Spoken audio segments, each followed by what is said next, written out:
Mari.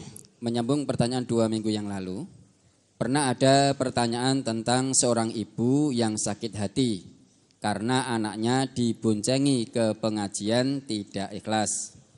Ada beberapa ibu di kanan kiri saya yang berkomentar, anak durhaka, anak tidak tahu aturan. Saya duduk di dekatnya sambil berpikir, emang anak itu salah, tapi tidak 100%. Kita orang tua juga harus berintrospeksi diri. Pertanyaannya, bagaimana hubungan kasus di atas dengan hadis yang artinya anak terlahir dalam keadaan suci atau fitrah tanpa dosa, siap menerima kebenaran.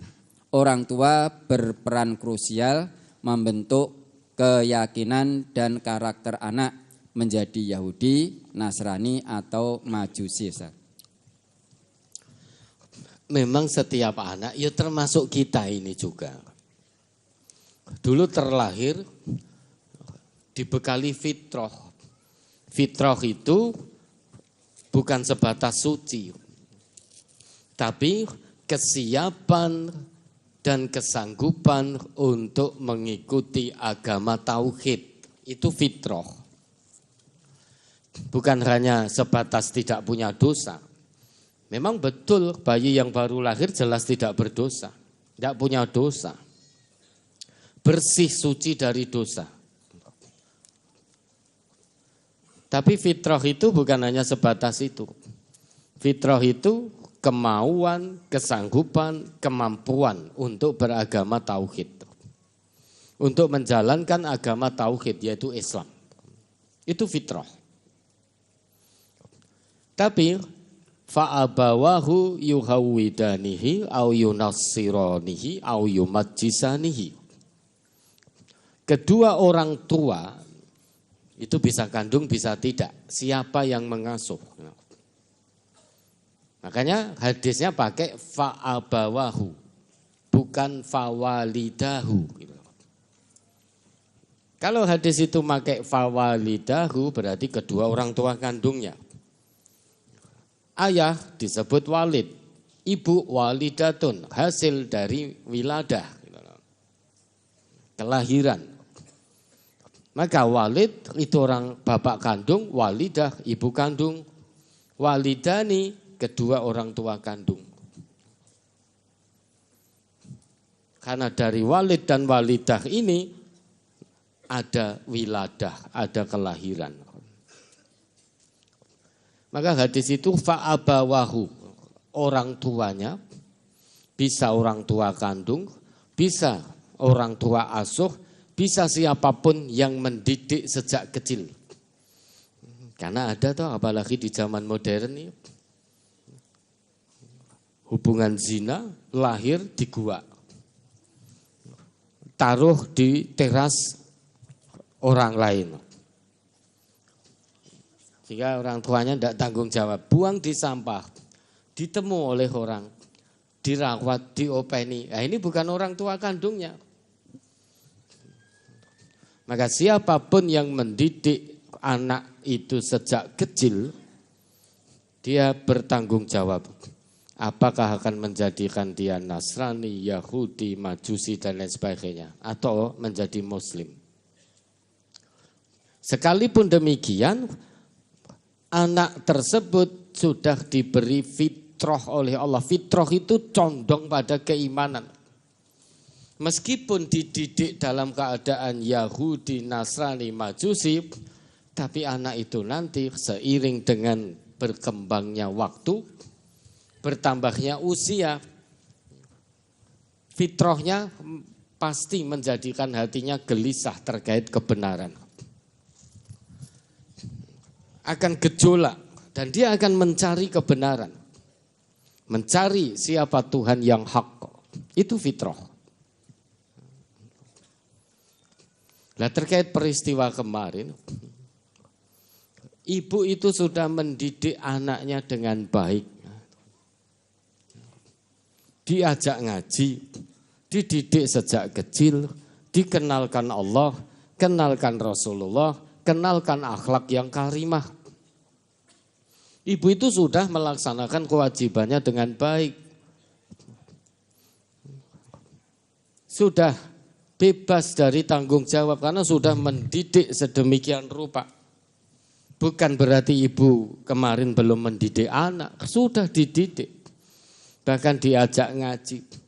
Termasuk ibu minta diboncengkan ke sini, itu kan ibu mendidik, ngajak anaknya ngaji.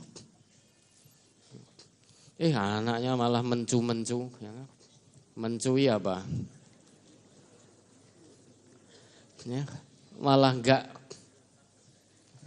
suka gonceng ke ibunya. Baru itu gonceng ke, kata saja enggak boleh kok.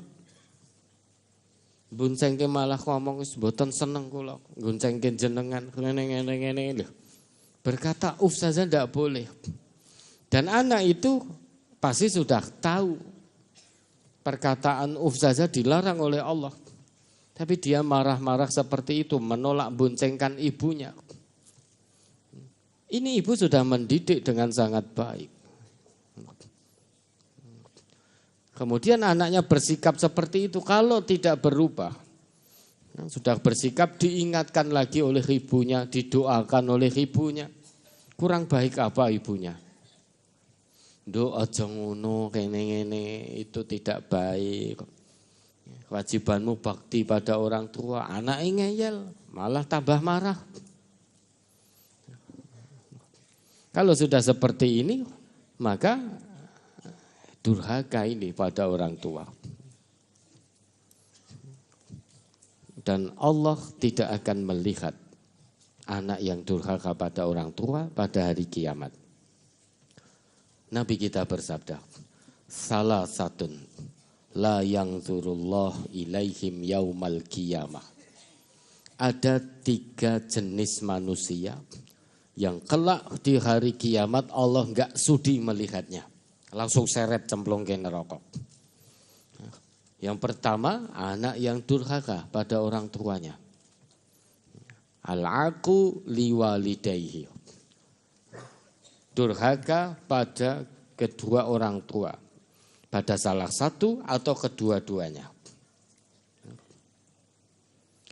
Kemudian yang kedua, orang pecandu khamar. Mudminul khamar. Suka mabuk-mabukan, suka minuman keras, diingatkan ngeyel, malah marah-marah, malah nantang padu. Yang ketiga, al-mannan bima a'ta. Orang yang suka mengundat-ngundat pemberian, sudah meludah, dijilat lagi. Sudah memberikan sesuatu, diundat-undat lagi. Dulu Bapak Ibu kan pernah saya beri A, B, C, D. Enggak ingat, dulu pernah saya beri A, B, C, D. Ya. Diundat-undat pemberiannya. Orang yang seperti itu tidak akan dilihat oleh Allah pada hari kiamat. Seret cemplung ke neraka. Ini hadis riwayat Nasai juz 5 halaman 80. Kalau anak tadi itu ngerti tentang Islam, ngaji tenanan, dia akan segera menyadari kekeliruannya dan menghentikan perbuatannya, tidak meneruskan. Artinya berubah menjadi bakti pada ibunya tadi. Bukan kok malah terus meneruskan kejengkelannya pada ibu tadi.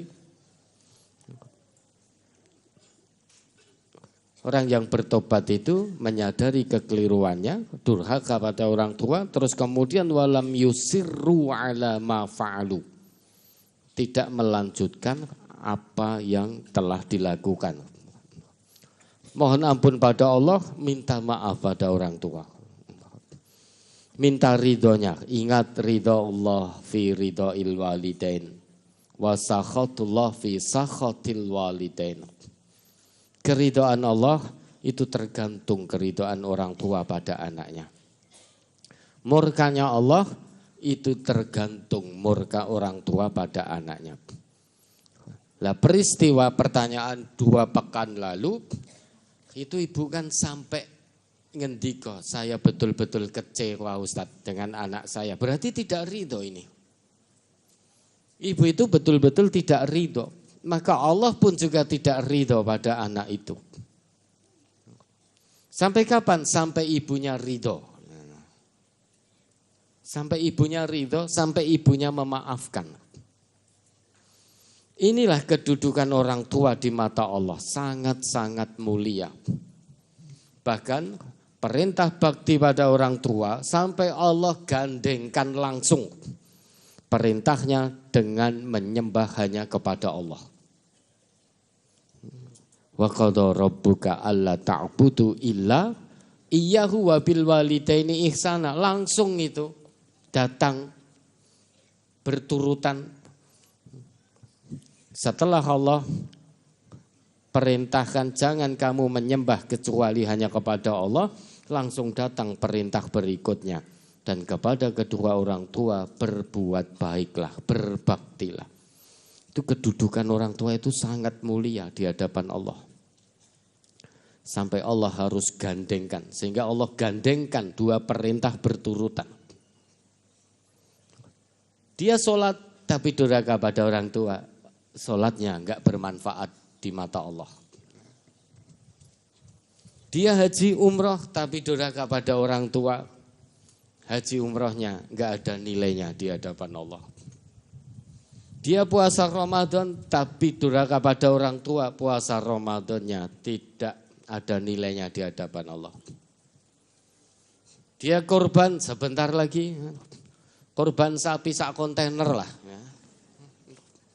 Tapi dia durhaka pada orang tua, korbannya layan fa, tidak bermanfaat di hadapan Allah.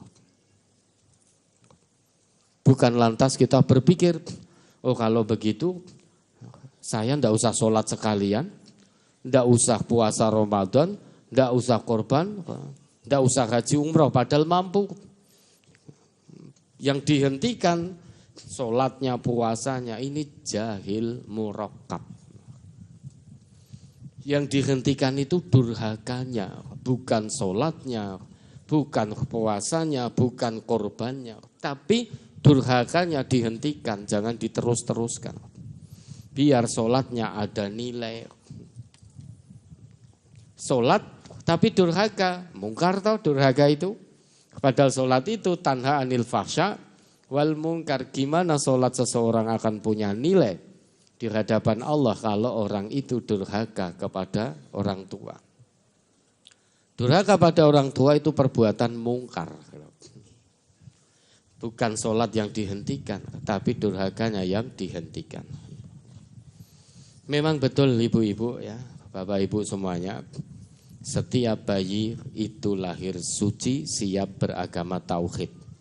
Siap menjalankan agama tauhid. Dan pasti mampu menjalankan agama tauhid. Itu fitrah. Orang tua mendidik. Siapa yang mengasuh sejak kecil itu memegang peranan signifikan. Apakah dia, anak itu akan jadi Yahudi, Nasrani, Majusi atau Muslim? Itu pengasuhnya sejak kecil memegang peranan signifikan. Kemudian setelah gede anak itu durhaka, bukan berarti ibu tadi belum mendidik, sudah mendidik maksimal. Bahkan rutin diajak ngaji dengan cara minta tolong untuk dibonceng ke majelis ini.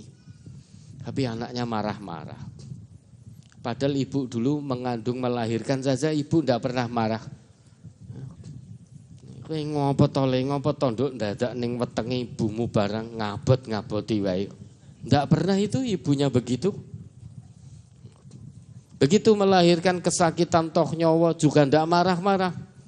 Tapi seneng seorang ibu melahirkan anak padahal sakit sekali itu. Bapak-bapak ndak usah tanya sesakit apa. Pokoknya sakit banget, kita ndak tahu rasanya. Tapi kita yakin karena ada informasi dari agama kita, dikatakan bahwa itu perang sabil. Bahkan seorang muslimah yang meninggal karena melahirkan anak, disebutkan dalam agama kita dia syahid. Dia syahid. matinya mati syahid. Surga tanpa hisab balasannya kan itu. Ibu yo enggak marah-marah. Kok ndadak lairi marah ke toh nyawa, enggak begitu. Baru boncengkan saja marah-marah. Diupeni ke dalam kandungan sampai gede, sampai menikah. Hanya dimintai tolong ibunya untuk boncengkan saja marah-marah.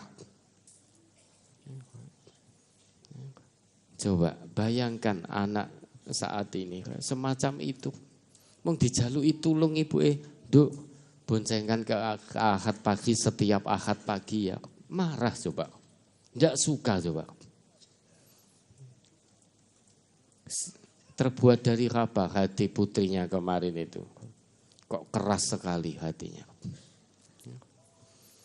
Ya siapapun ya. Mari kita bakti pada orang tua kita. Karena enggak akan dilihat oleh Allah kalau kita durhaka. Nah orang tua yang sudah meninggal bagaimana? Bakti. Diizinkan oleh Rasulullah, kalau orang tua kita sholat, doakan. Kalau orang tua kita sudah meninggal tapi beliau sholat, doakan. Dan sambung hubungan kekerabatan. Tunaikan wasiat-wasiat baiknya. Itu cara bakti pada orang tua yang sudah meninggal. Kalau orang tua masih hidup, nah itu alhamdulillah. Santuni dalam arti ikromi orang tua sebaik-baiknya. Jangan pernah bermuka masam, jangan pernah mencap-mencap, apalagi marah-marah pada orang tua, bentak-bentak, berkata kasar dan lain sebagainya. Durhaka itu. Ada lagi?